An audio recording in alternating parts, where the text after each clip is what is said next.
ఉన్న బంగారాన్ని విడిపించి ఆ రోజు ఆన్లైన్ రేటుకే మేము కొంటాం. Sharma gold company. అందరికీ నమస్కారం. శ్రీమాత్రే నమః. దేవీ శరన్నవరాత్రుల శుభాకాంక్షలు. ప్రస్తుతం మనతో పాటు ఉన్నారు శ్రీ శ్రీ శ్రీ ఆనంద శివకామేశ్వరి సన్నిధానం పీఠాధిపతులు శ్రీ శ్రీ శివకామేశ్వరి ఆనందమయ్య అమ్మ. మాతాజీతో మాట్లాడి ఈ నవరాత్రుల్లో ఏ రోజు ఏ రకమైన అలంకారం చేయాలి అమ్మవారికి, అలాగే ఎటువంటి నైవేద్యం సమర్పించాలి, ఏ రంగు అమ్మవారికి ప్రీతి, ఎలాంటి పుష్పాలు పెట్టాలి, ఎలాంటి నామస్మరణ మనం ఆ రోజంతా చేయాలి తెలుసుకుందాం. మాతాజీతో మాట్లాడదాం. అమ్మ నమస్కారం. శ్రీమాత్రే నమః. శ్రీమాత్రే నమః. ఎలా ఉన్నారు? బాగున్నానమ్మా. దేవీ శరన్నవరాత్రుల శుభాకాంక్షలు మీకు కూడా.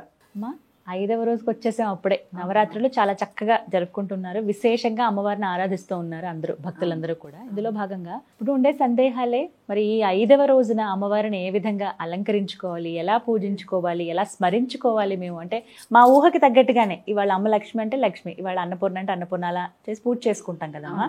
అలాగే ప్రత్యేకించి ఎటువంటి నివేదన, ఏ రంగు అమ్మకి సమర్పించాలి, అలాగే ఎటువంటి పువ్వులు అమ్మకి ఇష్టం, ఇవి కూడా వివరించండి. తప్పకుండా తెలియజేస్తాను. యాదేవి సర్వభూతేషు శక్తి రూపేణ సంస్థిత. నమస్తస్యై నమస్తస్యై నమస్తస్యై నమో నమః. మహాలక్ష్మి. లక్ష్మి అంటే మనకు అందరికీ ఇష్టం. ఎందుకంటే ప్రస్తుతం ఉన్న మన యొక్క జీవన విధానానికి అది లేకపోతే బతకలేని స్థితిలో మనం ఉన్నాము. లేదమ్మా, చూడండి, ఏది కొనాలన్నా ధనం కావాలి. అవును కదా, డబ్బు అవసరం కదా. ఈసారి ప్రత్యేకంగా శుక్రవారం రావడము చాలా విశేషము. ఇక ఈ మహాలక్ష్మి అవతారానికి వచ్చేసరికి ఈ మహాలక్ష్మి యొక్క విశేషత, అసలు ఈ నవరాత్రులు మనం ఎందుకు జరుపుకుంటున్నాము అనే దాని మీద కొద్దిగా చెప్పుకుని తర్వాత మనం ఒక శ్లోకం చెప్పుకుందాం. తప్పకుండా.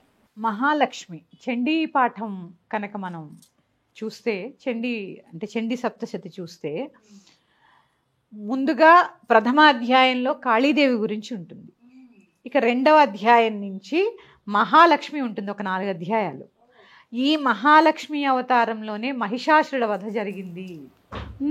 అక్కడ మహాలక్ష్మి ఎలా ఉంటుంది అంటే, ఆ ధ్యాన శ్లోకం ఎప్పుడైనా చండీ పాఠం చెప్పుకున్నప్పుడు మనం చెప్పుకుందాం. అంటే కమలంలో కూర్చుని కొన్ని ఆయుధాలు ధరించి మహాలక్ష్మిగానే మహిషాసురుణ్ణి వధించింది. అంటే ఇక్కడ మధ్యమ చరిత్రలో, అంటే మనకి 3వ అధ్యాయానికి వచ్చేసరికి మహిషాసుర వధ జరుగుతుంది. అక్కడ ఐగిరి నందిని శ్లోకం అక్కడే పుట్టింది, అస్తోత్రం అక్కడే వచ్చింది అనమాట.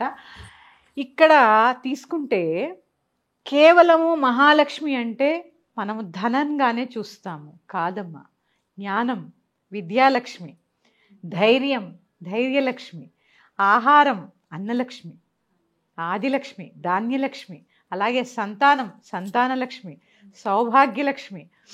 ఇలా చూసుకుంటే ప్రతి చోట లక్ష్మి కనిపిస్తూనే ఉంటుంది. లక్ష్మీ తత్వమే ఏంటంటే అన్నిటినీ వీక్షించడం, ఆవిడ పేరే లక్ష్మి. ప్రతి క్షణం, ఎందుకంటే స్థితికారిణి మనల్ని నడిపిస్తూ ఉంటుంది. ఈ ధాన్యం దొరికి మనం ఆహారం భుజిస్తున్నాము అంటే అన్నపూర్ణ కృప ఎంత కావాలో మహాలక్ష్మి కృప కూడా ఆ ధాన్యం తెచ్చుకోవడానికి అంతే కావాలి. అందుకని ఇలాంటి మహాలక్ష్మి మనం అందరం అనుకుంటాం డబ్బులే ఇస్తుందని. కాదు, మనలో ఉండే దుర్గుణాలని కూడా నశింపచేస్తుంది. ఇక్కడ ఏంటి ఆ దుర్గుణములు? అలక్ష్యం, నిర్లక్ష్యం. లక్ష్యంగా ఉంటేనే లక్ష్మి. ఆవిడ పేరేంటి? లక్ష్మి. అంటే లక్ష్యంగా ఎక్కడ మనం ఉంటామో అక్కడ తానే ఉంటుంది. లేకపోతే అసలే చెంచలాయ నమః పాదవ పూజయామి వెళ్ళిపోతూనే ఉంటుంది. అందుకే అంటాం, మన పాదాలకు పూజ చేస్తున్నాను, చెంచలాయ నమః, నువ్వు చెంచలం అవ్వకుండా ఇక్కడే ఉండు అని ఆ పాదాలకు నమస్కారం చేసుకుంటున్నాను. అంటే కేవలము ధనమే కాదండి, ధైర్యాన్ని, మనలో ఉండే చీకట్లని పోగొట్టే శక్తి మహాలక్ష్మికి ఉన్నది. దేవాలయాల్లో ఈవిడకి ధరింపచేసేటటువంటి చీర రంగు ఆకుపచ్చ, సస్యశ్యామలము. నివేదన వచ్చేసి పూర్ణం బూరెలు, పెసరపప్పుతో చేసినవి కాదు, శనగపప్పుతో చేసినటువంటి పూర్ణం బూరెలు. ఇక మహాలక్ష్మి దగ్గరగా వచ్చేసరికి అలా విశేషమైన నివేదనలు చేస్తూనే ఉంటారు భక్తులందరూ. తీపి, మధురం ప్రధానం, కానీ పూర్ణం బూరెలు చాలా ప్రధానం. అంటే కొంతమంది పాలతో చేసిన స్వీట్స్ కూడా పెడుతూ ఉంటారు, పాలకోవా, క్షీరాన్నం ఇలా కూడా పెడతారు. ప్రధానంగా పూర్ణం బూరెలు విశేషము. ఇక ఈవిడ అర్చన స్త్రీ సూక్తంతో చేసుకుంటే చాలా విశేషం. నేను ఈ శ్రీ సూక్తంతో సంపుటీకరణ చేసుకునేలాగా ఒక 2 శ్లోకాలు చెప్తాను. ఇది సంపుటీకరణ చేసి శ్రీ సూక్తం చదువుకోవడం ద్వారా ఇంటిలో అలక్ష్మి నశించి ఎవరికైనా ధనపరంగా ఇబ్బందులు చికాకులు ఉంటే అవి తొలగిపోతాయి. ఓకే, అది సంపుటీకరణ ఎలా చేయాలి అనేది నేను ఇప్పుడు చెప్పలేను, కానీ ఈ 2 శ్లోకాలకి ఉదాహరణగా ఒకటి చెప్తాను. నేను శ్లోకం చెప్తున్నానమ్మా, వినండి శ్రద్ధగా అందరూ. దుర్గే స్మృతా హరసి భీతిమశేష జంతో స్వస్థై స్మృతా మతిమతీవ శుభాన్ దదాసి దారిద్ర్య దుఃఖ భయహారిణి కాత్వదన్యా సర్వోపకారకరణాయ సదార్ద్రచిత్త. ఈ శ్లోకంతో శ్రీ సూక్తాన్ని సంపుటీకరణ చేసుకుంటూ అమ్మవారికి కుంకుమార్చన చేయడం ద్వారా మనకు ఉండేటటువంటి ఆర్థిక ఇబ్బందులు తొలగిపోతాయి. సంపుటీకరణ అంటే ఎట్లా? ఖచ్చితంగా చేయాలి అంటే చెయ్యగలిగిన వాళ్ళు, లేదా ఈ 2 శ్లోకాలతో కూడా చేసుకోవచ్చమ్మా. లేదు ఈ 2 శ్లోకాలు మేము చదువుకోలేము అంటే ఉత్తి శ్రీ సూక్తంతో కూడా ఆ రోజు ఖచ్చితంగా శ్రీ సూక్తంతో అభిషేకం కానీ అర్చన కానీ జరగాలి. కనీసం వింటూ అయినా చేసుకోవచ్చమ్మా, అందరికీ చదవడం రాదు కదా, పఠించలేము అనుకున్న వాళ్ళు వింటూ కూడా చేసుకోవచ్చు. నేను అంటే చేసుకునే వారికి ఒక్క లైన్ నేను సంపుటీకరణ చేసి చూపిస్తాను. దుర్గే స్మృతా హరసి భీతిమశేష జంతో స్వస్థై స్మృతా మతిమతీవ శుభాన్ దదాసి హిరణ్యవర్ణాం హరిణీం సువర్ణరజతస్రజాం చంద్రాం హిరణ్మయీం లక్ష్మీం జాతవేదో మహావహ దారిద్ర్య దుఃఖ భయహారిణి కాత్వదన్యా సర్వోపకారకరణాయ సదార్ధచిత్త.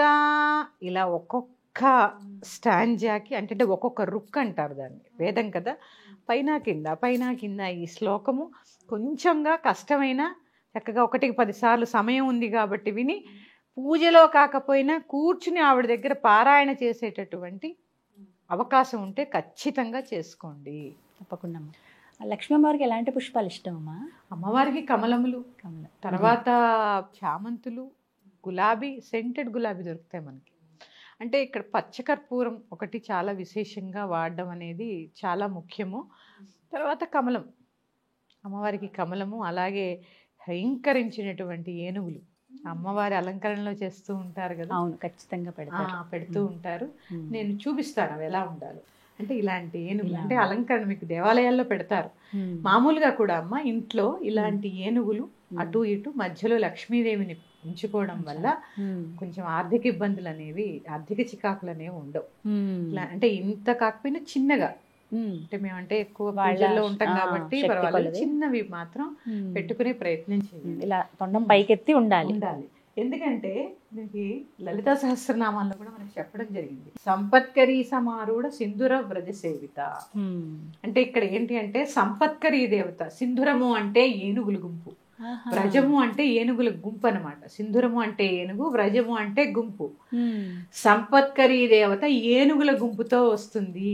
అంటే సంపద కావాలి అంటే ఏనుగులతో వచ్చే లక్ష్మిని మనం ఆహ్వానించాలి. అందుకని విశేషంగా చక్కగా ఈ శ్రీ సూక్తాన్ని పారాయణ చేయడానికి ప్రయత్నం చేయండి.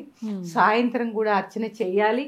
చక్కగా మీ దగ్గర ఇంత విగ్రహం ఉందనుకోండి, మా లక్ష్మీదేవి అందరిళ్లలో ఉంటుంది. అవును, 9 రోజులు కూడా దానికి అర్చన చేసుకోవచ్చు. మహాలక్ష్మి, మహాకాళి, మహాసరస్వతి ఎవరైతే ఉంది. ఈ రోజు విశేషంగా పచ్చకర్పూరం కలిపినటువంటి నీటితో, ఇప్పుడు నేను చెప్పాను కదా శ్లోకాలు, వాటిని శ్రీ సూక్తానికి సంపుటీకరణ చేస్తూ అభిషేకం చేసి ఆ నీటిని ఇల్లంతా ప్రోక్షణ చేయండి. అన్ని మూలలు, ఎలాంటి అలక్ష్మి ఉన్నా వెళ్ళిపోతుంది ఇంట్లోంచి.